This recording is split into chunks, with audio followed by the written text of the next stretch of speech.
Hello friends, मेरा नाम है नीरू। और फ्रेंड्स, आज हम पढ़ेंगे संत काव्यधारा के प्रथम कवि और विद्वान। ठीक है, ये निम्नलिखित है, ये लिखा हुआ है। फ्रेंड्स, हमारी 2 वीडियो हो चुकी हैं भक्ति काल पर, ये तीसरी वीडियो है। चलिए स्टार्ट करते हैं। इसमें दिया गया है कि संत काव्यधारा में पहले कवि किसको माना है। ठीक है, तो विद्वान दिए हैं एक तरफ आपको और कवि दिए गए हैं। तो आचार्य रामचंद्र शुक्ल ने संत काव्यधारा में सबसे पहले कवि जिसको माना है वो कबीरदास जी हैं। हजारी प्रसाद द्विवेदी ने भी कबीरदास जी को ही पहला कवि माना है संत काव्यधारा में। ठीक है, गणपति चंद्र गुप्त ने नामदेव को माना है, क्योंकि हर विद्वान के अलग अलग मत हैं। ठीक है, क्योंकि आचार्य रामचंद्र शुक्ल और हजारी प्रसाद द्विवेदी ही कबीरदास जी को मानते हैं। गणपति चंद्र गुप्त नामदेव को मानते हैं। राम कुमार वर्मा ये भी नामदेव को पहला कवि मानते हैं संत काव्यधारा में। और आपके राम स्वरूप चतुर्वेदी ये भी आपको किसको मानते हैं, ये कबीरदास जी को मानते हैं। ठीक है, तो हजारी प्रसाद द्विवेदी, आचार्य रामचंद्र शुक्ल और राम स्वरूप चतुर्वेदी ये तीनों किसको मानते हैं पहला कवि, कबीरदास जी को मानते हैं। राम कुमार वर्मा और गणपति चंद्र गुप्त ये दोनों किसको मानते हैं, नामदेव को पहला कवि मानते हैं। तो आपको अगर ऐसे क्वेश्चन आता है क्या हजारी प्रसाद द्विवेदी पहला कवि किसको मानते हैं, तो आपको पता होना चाहिए कबीरदास जी को मानते हैं। ये एक संत काव्यधारा के प्रथम कवि हैं। ठीक है, आगे चलते हैं, क्योंकि क्वेश्चन तो मैंने जैसे कि पहले ही बता रखा, क्वेश्चन कहीं से भी कुछ भी आ सकता है। ठीक है, नेक्स्ट कुछ पॉइंट है जिससे कि डायरेक्ट क्वेश्चन बनते हैं आपके।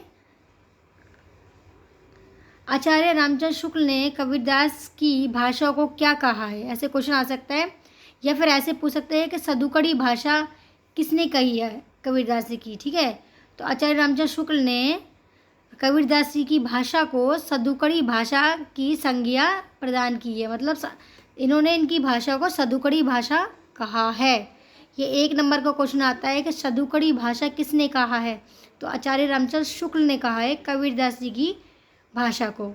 आगे आता है कि पंचमेल खिचड़ी किसको कही जाती है, तो ये भी कबीरदास जी की भाषा को ही पंचमेल खिचड़ी कही जाती है। और कही किसने है, ये श्याम सुंदर दास ने कही है। किसने कही है, श्याम सुंदर दास ने पंचमेल खिचड़ी कही है ये। ओके, तो ये आपको ये नाम याद होने चाहिए। आगे दिया है हजारी प्रसाद द्विवेदी। हजारी प्रसाद द्विवेदी ने कबीरदास की भाषा को क्या कहा है, वाणी का डिक्टेटर कहा है। कवि हजारी प्रसाद द्विवेदी ने वाणी का डिक्टेटर किसको कहा है, कबीरदास जी की भाषा को वाणी का डिक्टेटर कहा है। ये 3 क्वेश्चन आपके 3 नंबर के बनते हैं, सदुकड़ी भाषा, पंचमेल खिचड़ी और वाणी का डिक्टेटर। तो आपसे डायरेक्ट क्वेश्चन बनता है कि सदुकड़ी भाषा किसने कहा है, तो आचार्य रामचंद्र शुक्ल ने कहा है। पंचमेल खिचड़ी किसने कही है, तो श्याम सुंदर दास ने कही है। और वाणी का डिक्टेटर किसने कहा है, तो हजारी प्रसाद द्विवेदी ने कहा है। तो 3 क्वेश्चन आपके यहाँ से डायरेक्ट है। फ्रेंड्स, मैं इसीलिए पॉइंट्स लेके आती हूँ ताकि डायरेक्ट अगर क्वेश्चन कोई आता है और आपके यहाँ से आंसर पूरा आ जाए और आपको पता होना चाहिए आंसर। ठीक है, इसलिए मैं ज़्यादा से ज़्यादा कोशिश करती हूँ कि पॉइंट्स में बना सकूँ। अच्छा, इसमें नेक्स्ट पॉइंट दिया गया है कि मुसलमानों के अनुसार कबीर के गुरु, अब जैसे हिंदुओं के अनुसार कबीर के गुरु कौन है और मुस्लिम के अनुसार कबीर के गुरु कौन है, तो ये बताया गया इसमें। तो मुसलमानों के अनुसार कबीर के गुरु के जो नाम, कबीर का गुरु का नाम है सूफ़ी फ़कीर शेख तकी, जो कि ये क्या थे, सिकंदर लोदी के पीर गुरु थे ये भी। और मुसलमान कहते हैं, जो मुस्लिम हैं वो कहते हैं कि कबीरदास जी के गुरु का नाम ये है, कबीरदास जी के गुरु ये है। ठीक है, सूफ़ी फ़कीर शेख तकी, और ये सिकंदर लोदी के पीर गुरु थे ये। ठीक है, ओके फ्रेंड्स। अब आगे नेक्स्ट दिया है, डॉक्टर बच्चन सिंह ने लिखा है हिंदी भक्ति काव्य का प्रथम क्रांतिकारी पुरस्कारकर्ता कवि है। इन्होंने कहा है कि हिंदी भक्ति काव्य का प्रथम कवि, अगर क्रांतिकारी कवि किसी को माना जाता है तो वो हैं कबीरदास जी हैं। ठीक है, ये कौन कहते हैं, डॉक्टर बच्चन सिंह कहते हैं। नेक्स्ट है, ये नामदेव हैं, आप इनको देख सकते हैं, ये संत नामदेव हैं और ये संत कबीरदास जी हैं, जो कि आपको अच्छे से पता होगा। कबीरदास जी की रचनाएं हैं, एक पहली रचना है आपकी रमैनी, सबद और शाखी। ये बहुत ज़्यादा इंपॉर्टेंट है, आपसे पूछ ली जाती है कि रमेनी शब्द और साखी किसकी रचना है, तो कबीरदास जी की रचना है, या फिर कबीरदास जी की रचनाओं का नाम क्या है। तो तीन जो सबसे ज़्यादा महत्वपूर्ण है ये तीन हैं।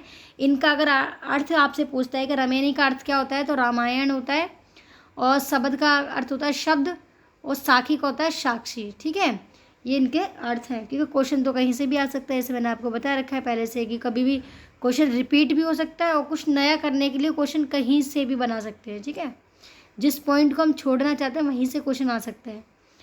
आगे दिया है हिंदी में भक्ति साहित्य की परंपरा का प्रवर्तन किसको माना जाता है। तो हिंदी साहित्य के जो हिंदी साहित्य की परंपरा का प्रवर्तन किसको माना जाता है, नामदेव को माना जाता है। ओके, नेक्स्ट है महाराष्ट्र के संत परंपरा के आदि कवि मुकुंद राज को माना जाता है। महाराष्ट्र के संघ परंपरा के आदि कवि किसको माना जाता है, मुकुंद राज को माना जाता है। 1190 ईस्वी में मराठी में पहला काव्य लिखा गया था। 1190 में मराठी का पहला काव्य कौन सा था, काव्य था ग्रंथ विवेक सिंधु। ये था आपका ग्रंथ विवेक सिंधु, ये लिखा गया था। ओके, नेक्स्ट है रैदास जी के 40 पद गुरु ग्रंथ साहिब में क्या है, संकलित हैं। गुरु ग्रंथ साहिब में क्या है, ये संकलित हैं। फ्रेंड्स, ये थे आपके आज की वीडियो। आई होप आपको ये अच्छी लगी हो, क्योंकि मैंने जैसे पहले भी आपको बताया, मैं छोटे छोटे वीडियो में छोटे छोटे पार्ट्स में इसको डिवाइड करूँगी, ताकि ये आपको ईजिली से याद आ जाए, याद रहे, समझ रहे। आपको पेपर टाइम में आप डायरेक्ट क्वेश्चन आएगा तो आप कर पाओगे। और ये क्वेश्चन जो मैंने आपके लिए बताया ये वेरी इंपॉर्टेंट है, क्योंकि ये हमेशा क्वेश्चन में पूछे जाते हैं। ये यहाँ से क्वेश्चन पूरे बनते हैं आप लोगों के। ओके, ये जितने मैंने पॉइंट्स बनाए हैं ना, ये सारे क्वेश्चंस आपके आते हैं। इसलिए मैं पूरी कोशिश करती हूँ कि क्वेश्चंस वही लेके आऊँ, वही पॉइंट्स बनाऊँ जहाँ से कि डायरेक्ट क्वेश्चन आ सकता है। ये आपके सारे इंपॉर्टेंट क्वेश्चन हैं। ओके, अगर वीडियो आपको अच्छी लगी तो प्लीज़ चैनल को सब्सक्राइब करना, वीडियो को लाइक करना। अब हम मिलेंगे नेक्स्ट वीडियो में, जब तक के लिए बाय।